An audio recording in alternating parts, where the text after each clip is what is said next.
a passionate instigator and dynamic problem solver. Dr. Kevin Ross Emery, the host of the Dr. Kevin Radio Show, will be taking you outside the box, behind the curtain, and identifying the load of BS we are fed every day. And now, Dr. Kevin. Hello, hello, hello, and welcome to another Dr. Kevin Show here on OMTimes. And here we are changing the world, wait for it, one Ohm at a time, because that's what we do here on the Dr. Kevin Show. We'd like to remind everybody, as always, here on the Dr. Kevin Show, this is a live call-in show. So you get to call in, you can talk to me, you can talk to the guest, you can share whatever you'd like to share. The only requirement we have on the Dr. Kevin Show is that we don't have to agree with you, you don't have to agree with us, but you must be respectful. If you're not respectful, well, then we just pulled the plug. So, it's real simple. We like to keep it simple here. So, there's been a lot of things going on, and in just a minute, I'll be introducing tonight's guest, and we'll be putting him through the Dr. Kevin gerbil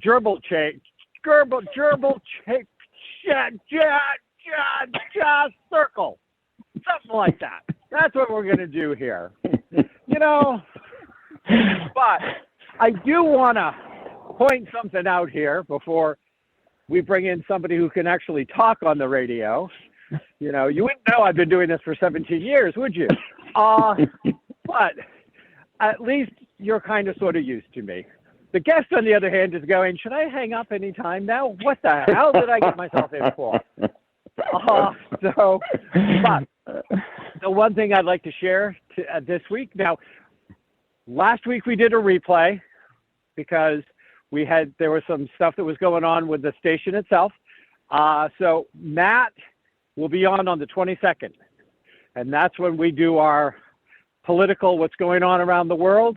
Matt has been moved to the 22nd. So for those of you who tuned in last week and were like, where's my Dr. Kevin and Matt show that happens the first of every month? It's going to happen on the 22nd, where we're going to discuss what's going on in the world.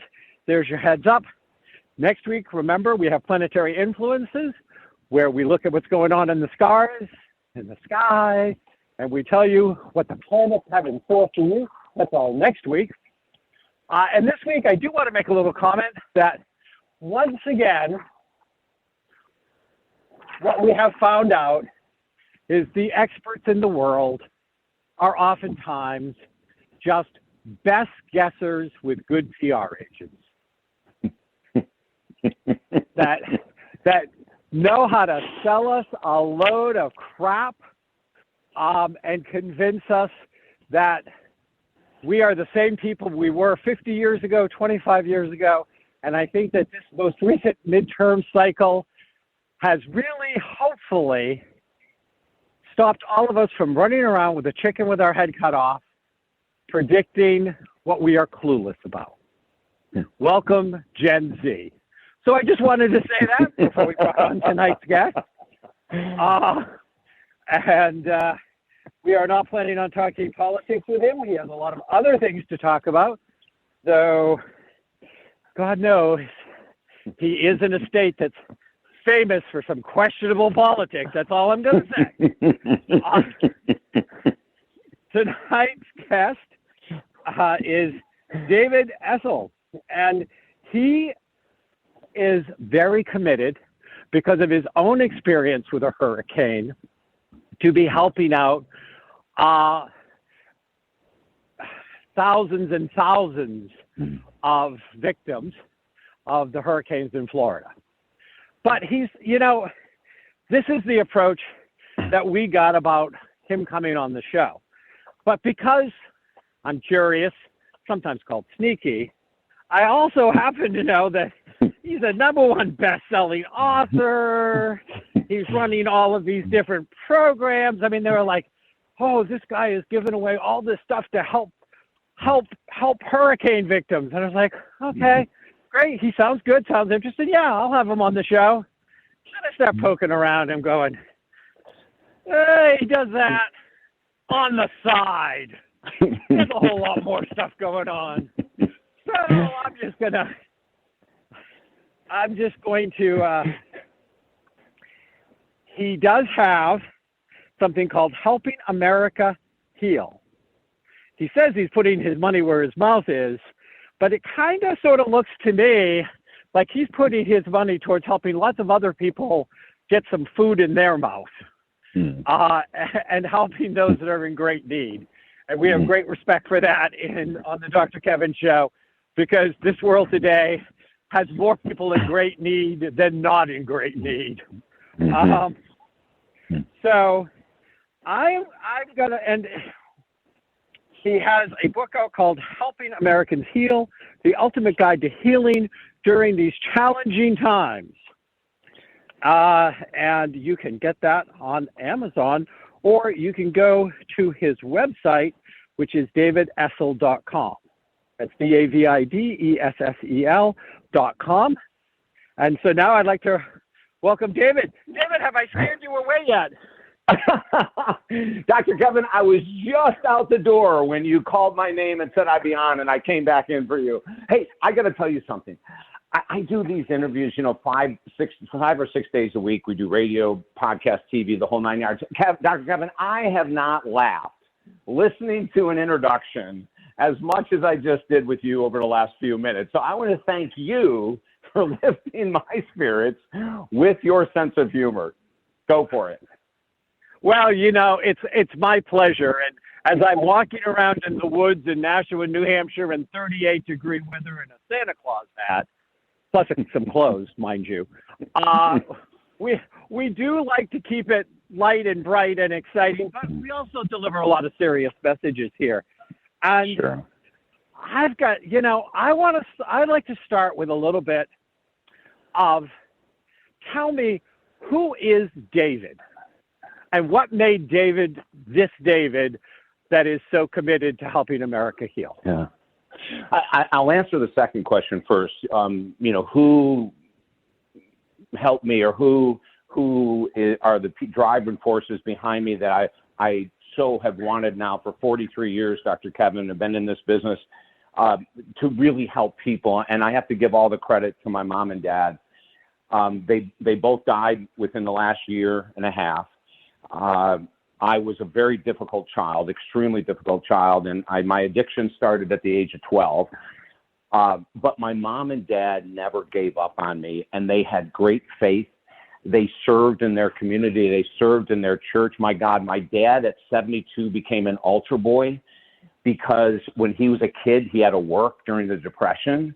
So he always wanted to be an altar boy as a child, but he couldn't. So when he retired, 7 years after retiring, he becomes an altar boy at 72. So, the role models that I was fortunate enough to grow up with really led me to a life of service.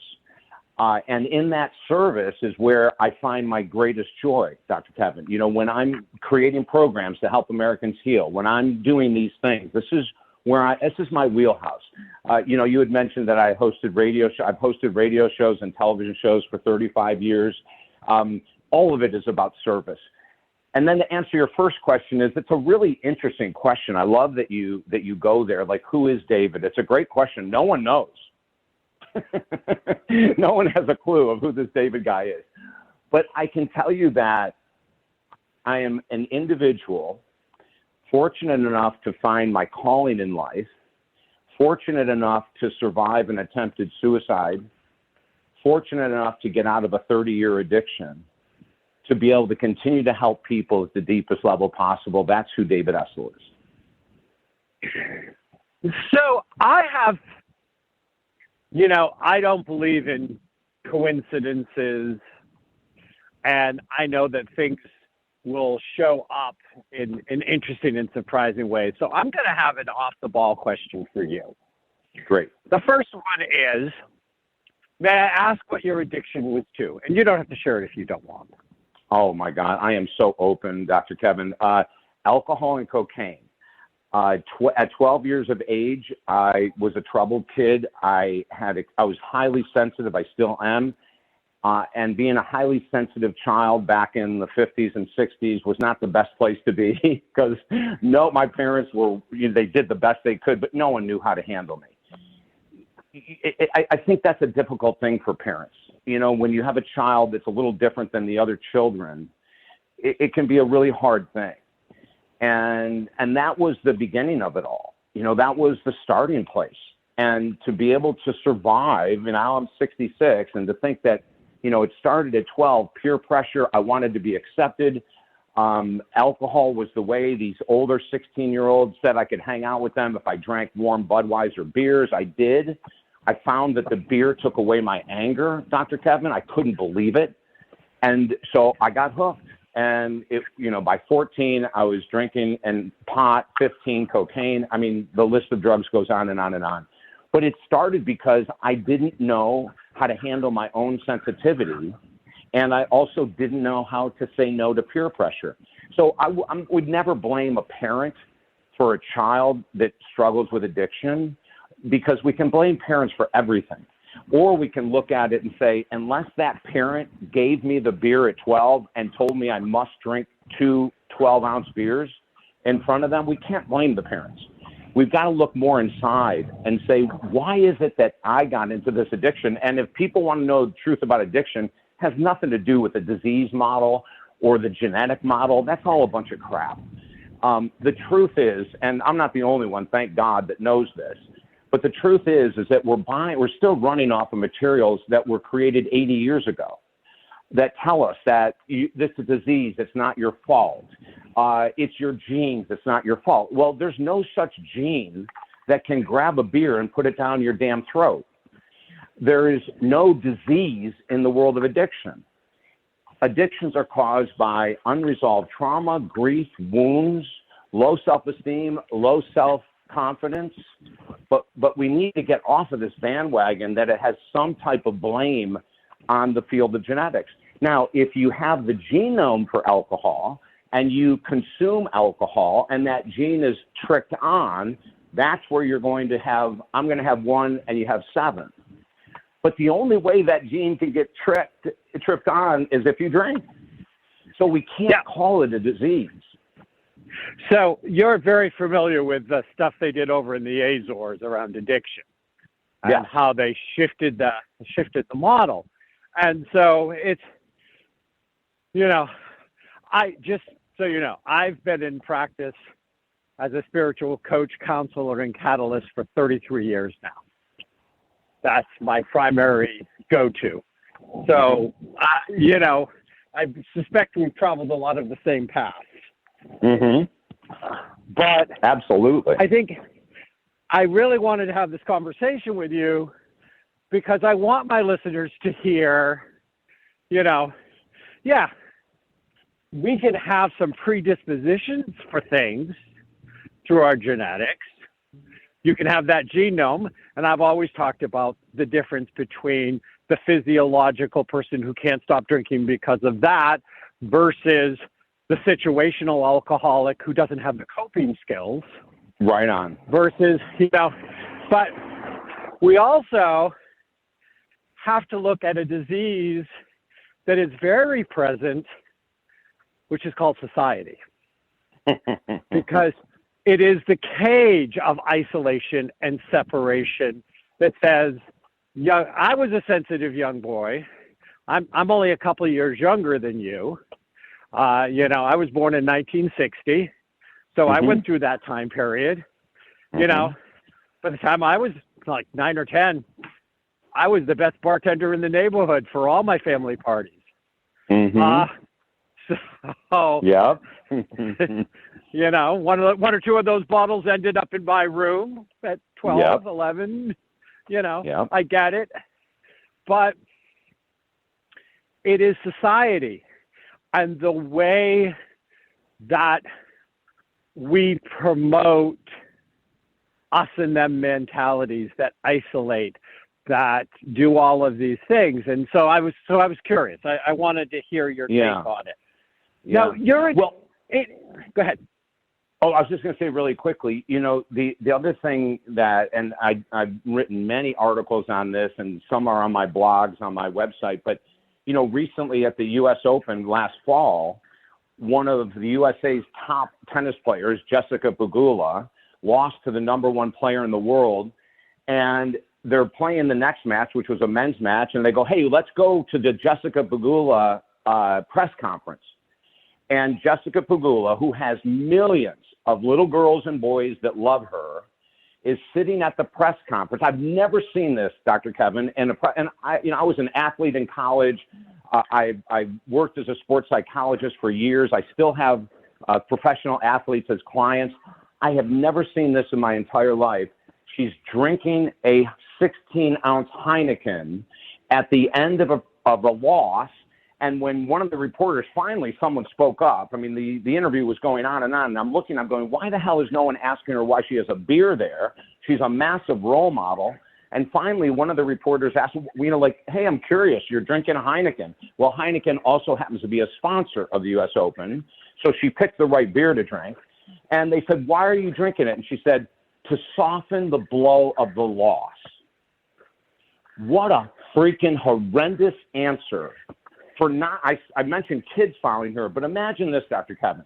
Imagine there's a 30, 40, 50, 60, 70-year-old woman tennis player who loves Jessica Pegula, and they had struggled with alcohol for years, and they finally got clean. And they watch her drinking a beer to soften a loss, which tells me she has no emotional regulation skills at all. And I'm being highly judgmental right now, and I will stand behind this because I didn't have emotional regulation skills when I drank either. So her and I are identical of who I was years ago.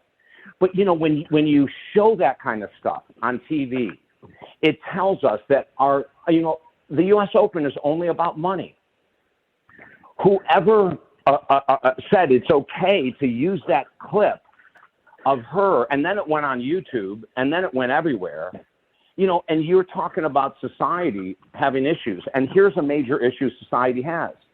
We would rather make money and have Heineken as a sponsor happy than think about the millions of people we might be negatively affecting by showing a very popular athlete drinking beer to soften a loss. Well, what about the message we send when we go and participate in the International Soccer League in a country that is known, that is so homophobic that it kills gay people? Mm-hmm. And we send millions of eyes over to that country, and we support an economy of murderers? What does that say? Well, it tells, it's about money. And, society has always fought this, right? Like the goody two-shoes in society that want us to believe that it's not about greed, it's not about money. Most are. Hey, listen, if we look at the news, the only thing that matters to a news station, and I've been in the news, I worked in New York City in television for years, I know television stations and programs. The only thing that matters in the news is advertising. And the only way you get more advertising is ratings. And the only way you get higher ratings is to have more sensationalistic BS on TV. So we have to look at this as a sickness that the world has fallen victim to, but you and I are here to give solutions. And one of the things that I've been saying since COVID began is get off of your electronics.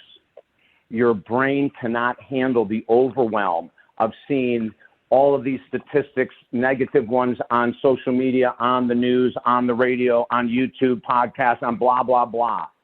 We need to get away from the media. We need to get away from news, except for Dr. Kevin's show. You can listen to this 24/7. And I highly recommend it. But seriously, there is the sound of our first break, and we'll be right back with David Essel, helping America. Conscious media for conscious minds. OMTimes. Have you ever wondered how to change your love paradigm? The secret key is finding a love partnership, not just a regular connection. How do you find these? Through conscious relationships. Ascending Hearts Dating is a dating site for people like you that believes in second chances and a different type of spiritual connection. Try Ascending Hearts for free today at ascendinghearts.com and change your love paradigm. Ascending Hearts, the premier dating community for the spiritually awake. Hello, I'm Sandy Sedgbeer, host of OMTimes magazine's flagship radio show, What is Going On? My passion is sifting through information, research, and innovations from new thought teachers, speakers, and researchers pushing back the boundaries of what we know about life, energy, metaphysics, and the universe. I love shifting perceptions about who we are, why we're here, and how quickly impossible becomes normal when we open our minds, expand our awareness, and accept that the only limits that exist are those we place upon ourselves. So if you're the kind of forward-thinking, eager investigator of what lies beyond the current reality that most perceive, why not make a date to come play with me in the field of possibilities at 4 p.m. Pacific Time, 7 p.m. Eastern Time every Thursday, and together we can discover what's really going on. You came across someone struggling with hunger. How would you recognize them? Would you notice an 8-year-old girl who's not excited for summer break because she may not be having lunch again until September? Or a war veteran who's having a hard time landing a job and getting back on his feet? I am the 1 in 8 Americans who struggle with hunger. I am hunger in America. Hunger can be hard to recognize. Learn why at IamHungerInAmerica.org. Brought to you by Feeding America and the Ad Council.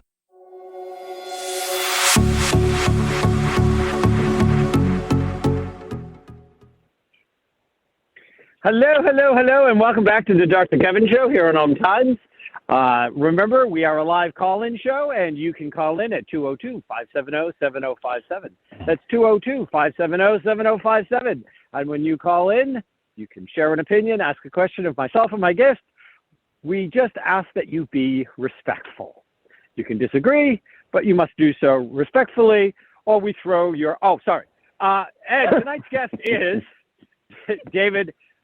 I'm slightly dyslexic, so I almost said Ms. David Essel instead of David Essel, MS. And then OM, which of course it's OMTimes, so, Of course.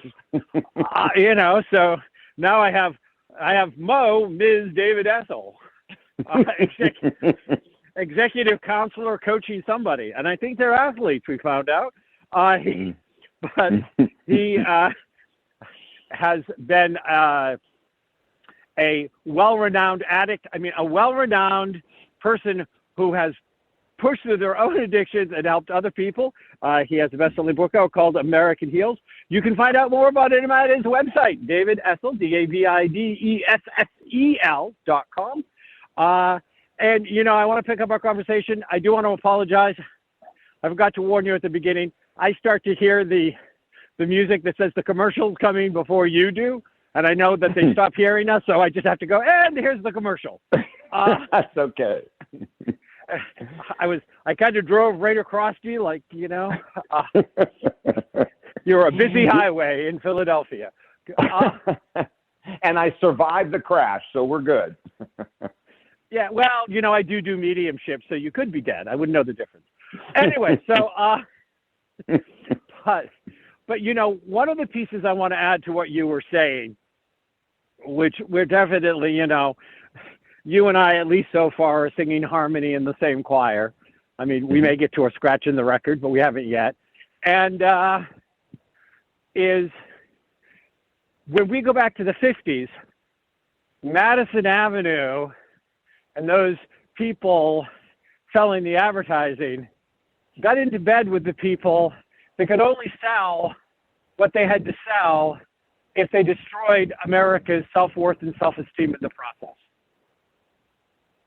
And they went about making everybody feel over the next several decades to today that they're not good enough. They're either too thin, they're too fat, they're too short, they're too old, they're too something, they need a solution. Here's the solution. We're straight from Madison Avenue.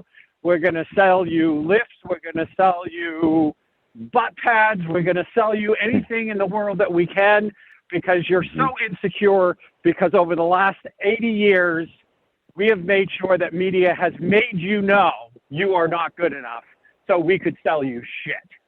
That's right. And they tap into what media and advertisers do is they tap into something that we call human nature, Dr. Kevin. And the definition that we created in 1996 for human nature is our desire to get the most out of life with minimal effort. And you'll notice that every advertiser makes it look like no effort. Don't worry about your income. Don't worry about your credit score. We can put you in a new car tomorrow. Oh my God. Yep. But I don't have any money and I'm behind on my bills, but I can get into a new car tomorrow.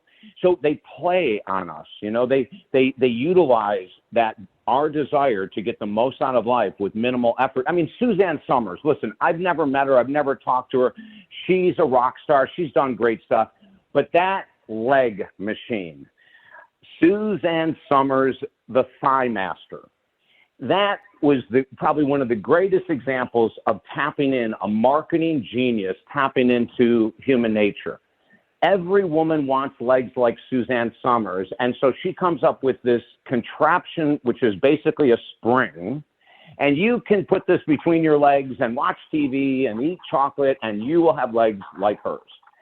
And, it's that type of mentality that Americans, the world as well, but because we live in America, Americans have bought hook, line, and sinker.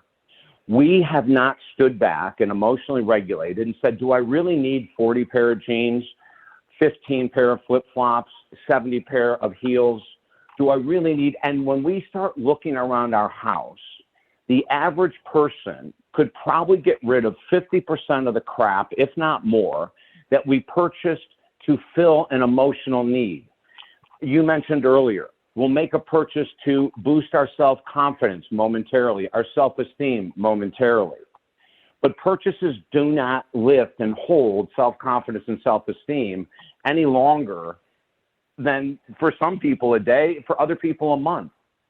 So we really have to look. And I give people this exercise all the time. I say, look around your house. Go into the rooms. Look in your closets. Pull out stuff that you haven't worn in a year. Pull out stuff that I don't play basketball anymore. Then let's donate the basketball to Goodwill. I don't do it. Let's clean out. And instead of becoming hoarders, which so many Americans have become, and not the hoarders you see on TV. That's not the only definition of a hoarder where you can't walk through a house. There's many people, and you're very familiar with feng shui.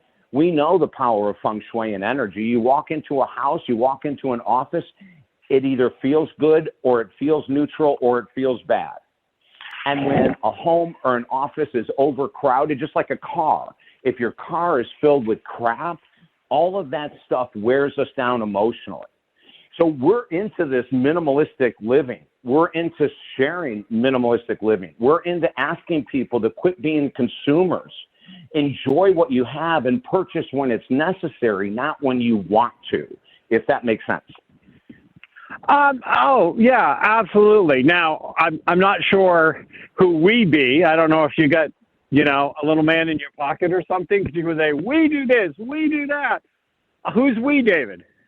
We is everyone that wants to be successful, everyone that wants to be less stressed, everyone that wants to have a better life is we. Okay, because when you were saying we are minimalists, I'm like, no, you just finished saying they were all hoarders. Yeah, right. I was confused. Yeah. I'm like, the we I always refer to are the people who are getting it, the people who are ahead of the curve.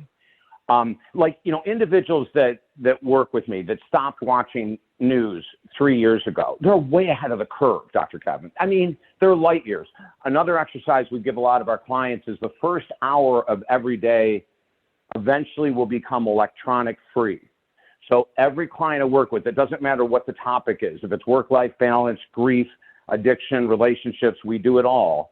We ask people to begin with 20 minutes of electronic free in the morning, and then we move them to an hour. When you have an hour every day without looking at stocks, Facebook, social media, email, text, it doesn't matter. When you have that first hour that you dive into your expertise as well, Dr. Kevin, when you dive into deep spiritual readings, when you dive into deeper meditation, prayer, journaling, and you do that for an hour, Your life will change. I promise you. So many people, I mean, you see TV commercials. There's several of them, and it shows people first thing in the morning, the alarm goes off, and what do? They reach for their phone. The alarm goes off, they reach for the phone to see what crucial text messages that I get from midnight to 7 a.m. that I couldn't possibly wait to read at 8 or whatever the gig might be. But these are, you know, and in the book, you'd mentioned our #1 best-selling book, Helping Americans Heal, The Ultimate Guide to Healing During These Challenging Times. Right now, you can get the book for 99 cents, the Kindle version for 99 cents. All you have to do is go to our website, talkdavid.com. In the book, we give all advice like this. We have about 90 different writings in the book that covers PTSD, anxiety, depression, relationship challenges, addiction. We talk about the world is grieving and what we need to do. The entire world is grieving right now. And then we look at the number of people that have lost loved ones in the last 3 years that are grieving. And then we look at people with PTSD that don't even know they have PTSD. I give a story in a client in the book that came to me and she said, you know, I think I just need some help with basic depression. And as we talked, Dr. Kevin, you know, a couple weeks, building trust, getting to know her getting to know me, you know, I finally said, hey, you know, one thing we haven't done, you said you have a depression. I'm going to give you this exercise. I want you to next week come in and I want you to write down all of what you think are the causes of this depressive episode. And she came in the next week and blew my mind. When she started rattling off the list of what had gone on the 2 years before her, she had gotten divorced, she had lost her home with COVID, lost her job with COVID, her 2 13-year-old dogs died during COVID. That's not depression. That is so much bigger than depression. When we look at depression, it's a more of a singular loss of joy, maybe procrastination takes over. We could see either an increase in eating or a decrease in eating. We could see an increase in sleep or a decrease in sleep. But this poor woman was riddled with anxiety, doubt, worry, depression, anxiety. I mean, you name it, she had it, which is then falls underneath the category of post-traumatic stress disorder. So, you know, in the book, and again, 99 cents for, I think, the next couple of weeks, you can read and actually see solutions, Dr. Kevin, for so many of the challenges. And, you know, you and I talk about problems, but I also want to make sure that our audience is getting solutions. And then if there's 2 things that I would encourage everyone with us to do would be, #1, go electronic free, first hour of every morning. If you need to start at 20 minutes, start at 20 minutes. You could have withdrawal, and I'm being serious.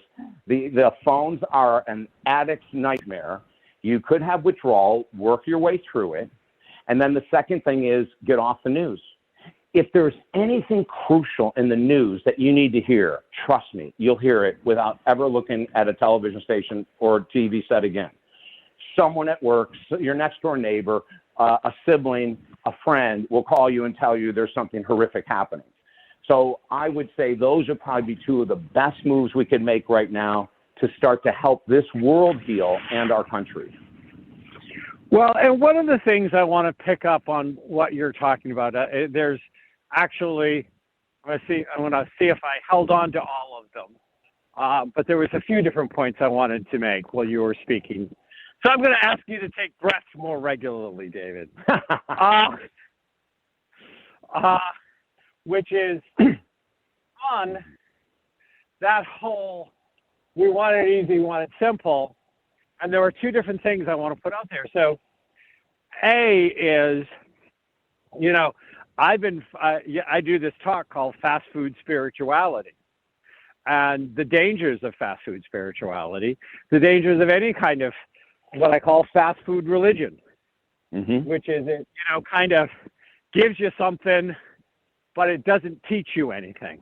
And they want to do quick fixes. Oh, I'm going to go sit in a cave with a skull and it's going to erase all my past lives. Really? Okay. And so you're going to have to go do them all over again, right? Because you're erasing. That's right. Like, what were you thinking? You just wanted an easy way out. You wanted a quick fix. Yep. And so I find that this is rampant, and it's rampant in the New Age spiritual community, but to some extent it's rampant in traditional religions that says, no, don't ask questions. We don't want you to think. We'll tell you what to think. Just and you don't have to actually engage in any of these actions. Just call yourself a Christian, wave the Bible, throw it at a few people. Don't in any way live like one, because that actually takes effort and thought. Yes, it does. Right? Yes. No. You don't have to worry about that. You get to sit there and judge as you're breaking the top 10 rules Jesus ever said, but you're a good Christian, right? Yeah. So, not only is it quick fixes, it's a lack of self-awareness and the hypocrisy of our actions versus our words. What were you going to say? Oh, no, I'm right with you on this 100%. The action is where it's at. Words that are not backed by action, it's the same thing. You can say to someone, I love you. That's beautiful. But if it's not backed with actions, it doesn't mean anything. When we talk about spiritual fast food, I think of that statement that so many people love to use. Just let go, let God.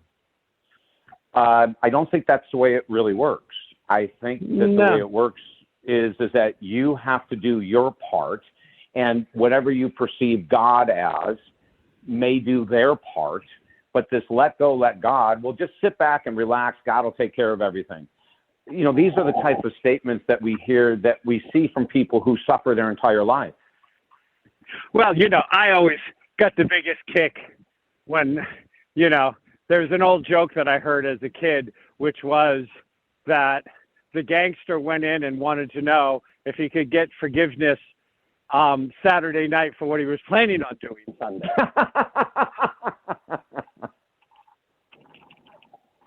And I love it.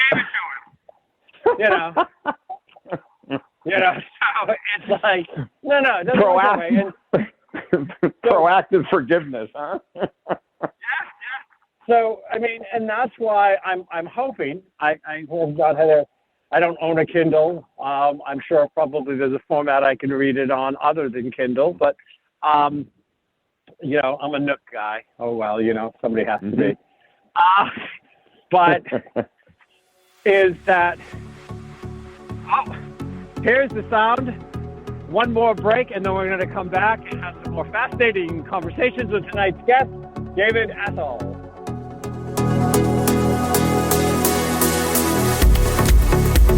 The Real Conscious Connection. OMTimes Radio. IOM FM. The number one reason girls drop out of school in sub-Saharan Africa is lack of access to feminine hygiene products. The Pads for Schoolgirls Project, an outreach of Humanity Healing International, is changing this paradigm by setting up sewing programs at schools, teaching girls a vocational skill, while producing the reusable pads that help keep them attending classes. The girls pay it forward by making and giving pad kits to other girls in need. To learn more, visit humanityhealing.org. Humanity Healing is where your heart is. Vox Novus, the new voice. Vox Novus, the new dimension. Vox Novus, thought and movement leaders who will share from their experience and offer tools to help us navigate our rapidly changing world. My name is Victor Furman. Join me every Thursday at 8 p.m. Eastern on OMTimes Radio for Vox Novus, the new voice. If I could be you. And you could be me? For just 1 hour. If you could find a way. To get inside. Each other's mind. Walk a mile in my shoes. Walk a mile in my shoes. Walk a mile in my shoes. We've all felt left out. And for some, that feeling lasts more than a moment. We can change that. Learn how at belongingbeginswithus.org. Brought to you by the Ad Council. Walk a mile in my shoes.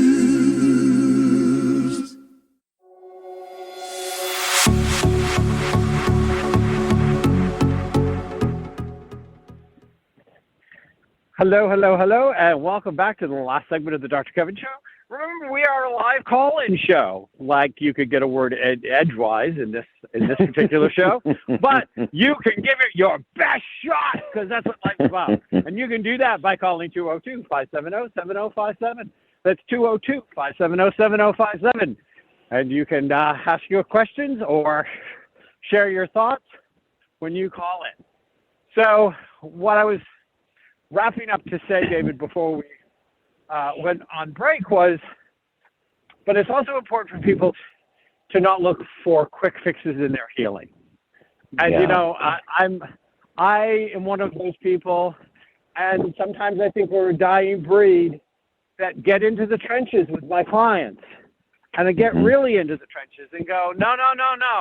You really have to, and you want to talk about the quick fix, you know, you said let go, let God. Oh, just forgive and it will be fine. No, because you don't actually forgive by saying I forgive. That's right. You know? That's, Dr. Kevin, what you just said when we talk about forgiveness, that's another massive issue in society. You know, the American Psychological Association recently came out with this very powerful survey.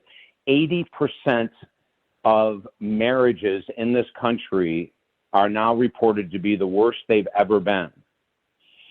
Now, when we look at that and we say from a therapy point of view, how could that happen? The number one way it happens, this may shock the world, is a lack of forgiveness of former partners. So you have a partner and you divorce or you break up and you're pissed off and you don't go and do the work. And you're 100% correct. It's not about saying, I forgive that person and move on. Forgiveness is work. And if someone has betrayed you, stolen from you, cheated on you, hurt you in any way whatsoever, you know, I have worked, God, I still do work with women who have been raped and they will forgive the rapist. I've worked with mainly women that have been incested relationships with their father and they've completely forgiven, but it's taken them 8 months to a year. So forgiveness can be an ongoing thing, but without forgiveness, you're going to move forward. And I'm just talking about relationships right now, jaded. I don't care how strong you are. I don't care how well you can compartmentalize crap in your life. If you don't forgive those people that you've dated in the past or married in the past, you're going to bring your crap with you.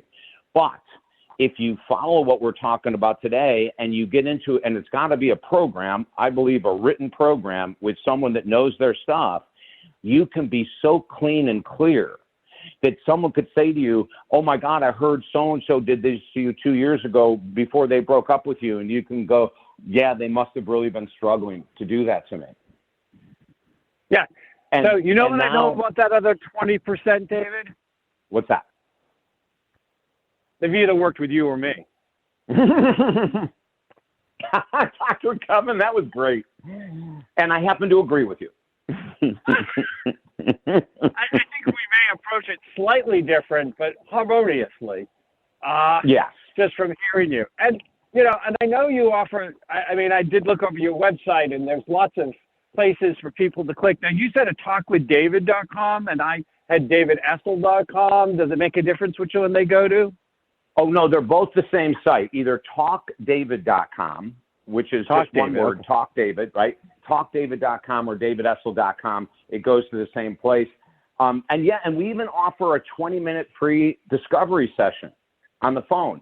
So if there are listeners right now that go, you know, I want to find out more about him, or I've got an issue, I want to see if he might be the right guy, you can just go to the website, TalkDavid.com.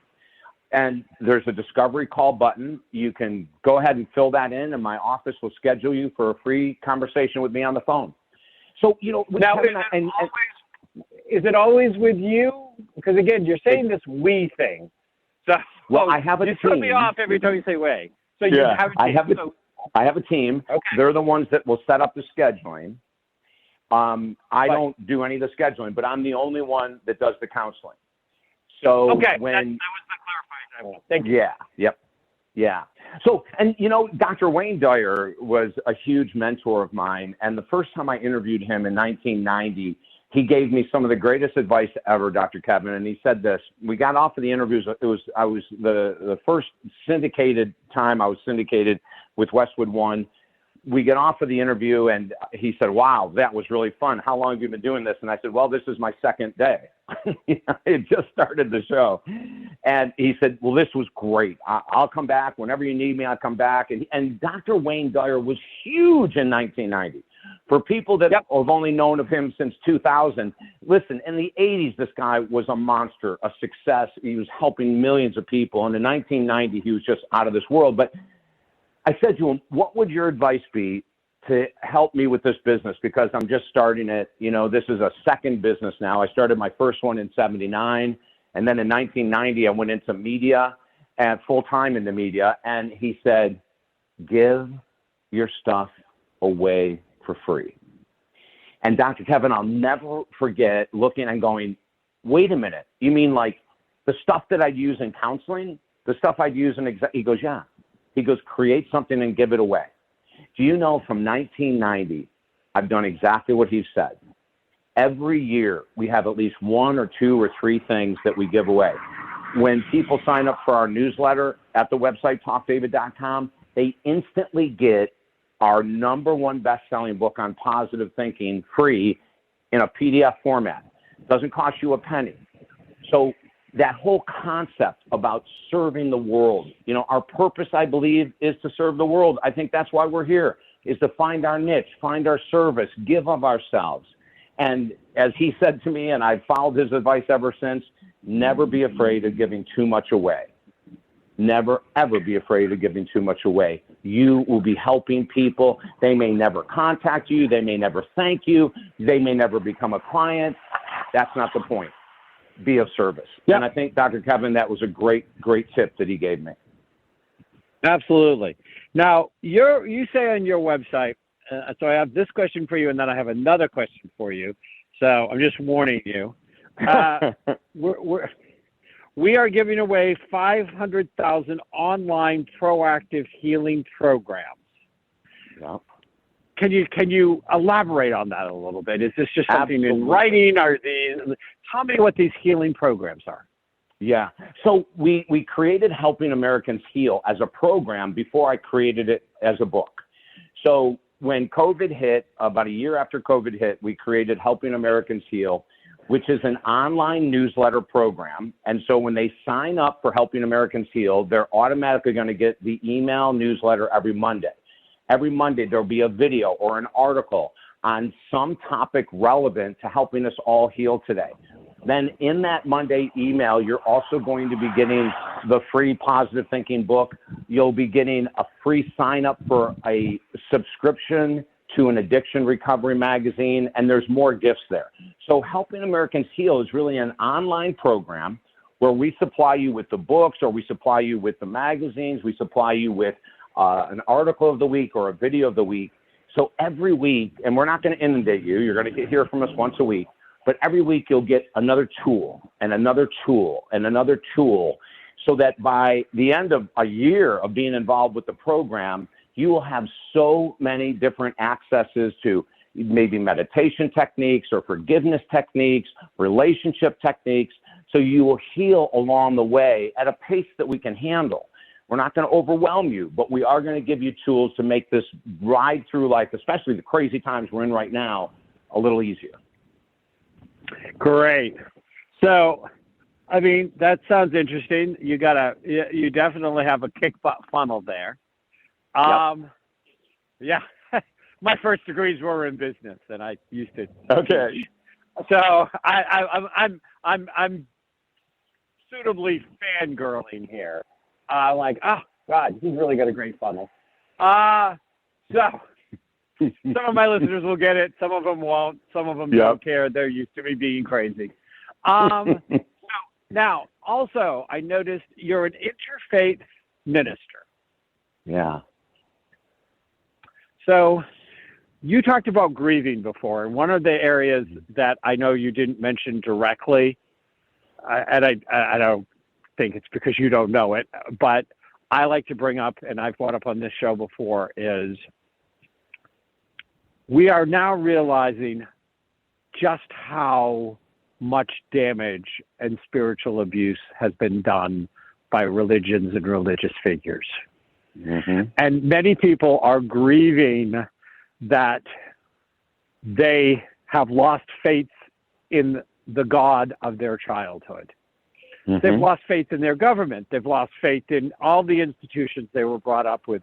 But I think that the loss of one's God, and, and people sometimes say to me, because I'm a spiritual catalyst and counselor, they'll go, you're going to try to give me God. And it's like, no, it's not my job to give you God, but it is my job to help you have a better relationship with the God you have. And if the one, and if that one doesn't work for you, we fire them. There are plenty out there. They all want conference. So, how does it's an interfaith ministry. Can you elaborate a little bit on that and say, how does that play into your work? And what words do you have for my listeners about those that are trying to recover from spiritual abuse and the grieving of one's God of their childhood? Yeah. Well, let's go right to that first. The God of our childhood is usually not a God of choice. It's a God of our parents' choice. And it may work or it may not work. And so you may go through childhood and you may think this is the greatest religion or spiritual practice or spiritual center, and I'm going to stay with it for life. Or you may outgrow it. A lot of people are afraid to say, I've outgrown this religion or I've outgrown this church, but it happens all the time. As we become wiser in life and we look at things like tithing, which is a big red flag to me.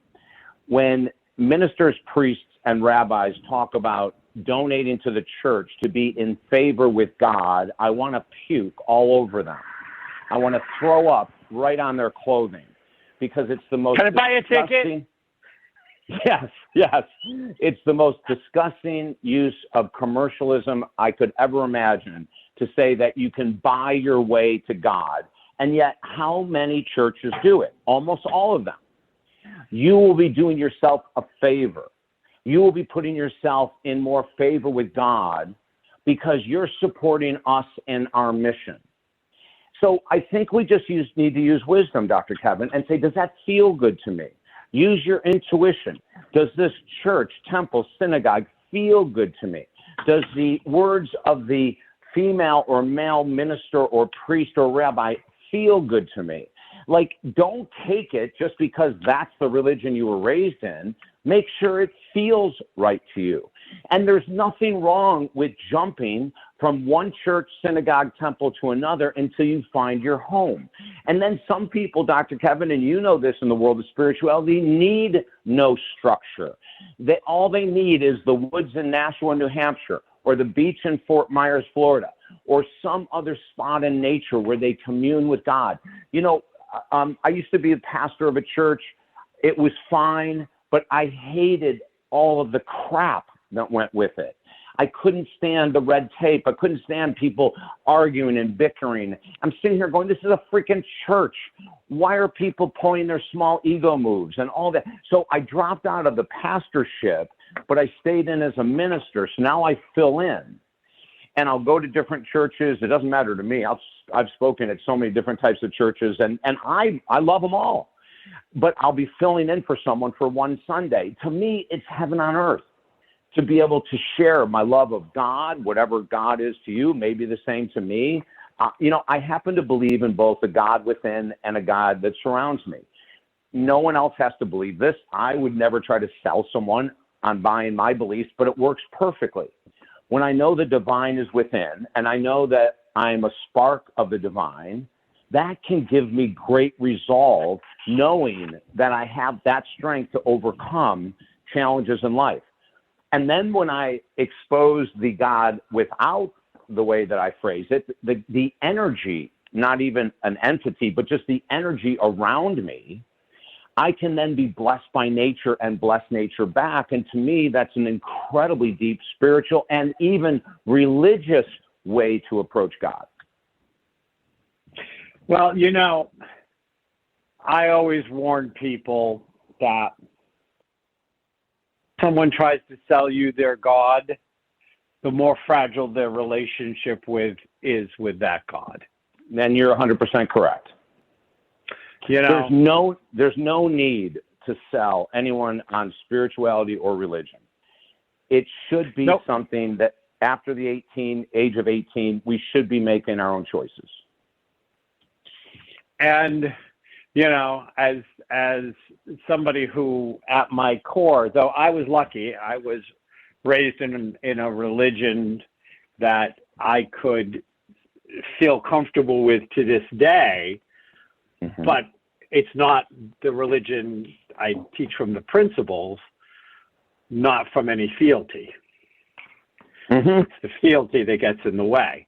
I can live the principles of my church. I can share the principles of my church, but I do them as better ways into which to live the world. Yes. Versus telling someone you should be here as well, or you should leave wherever you are and follow this path. And when we do it the way you just said, Dr. Kevin, now we're lifting the world. Yes. And that is the sound that David, it has been most delightful. You must come back and play again sometime. I would love to play, Dr. Kevin. I had a blast with you. Thank you a ton. Have a good day. Yes, you too. Bye.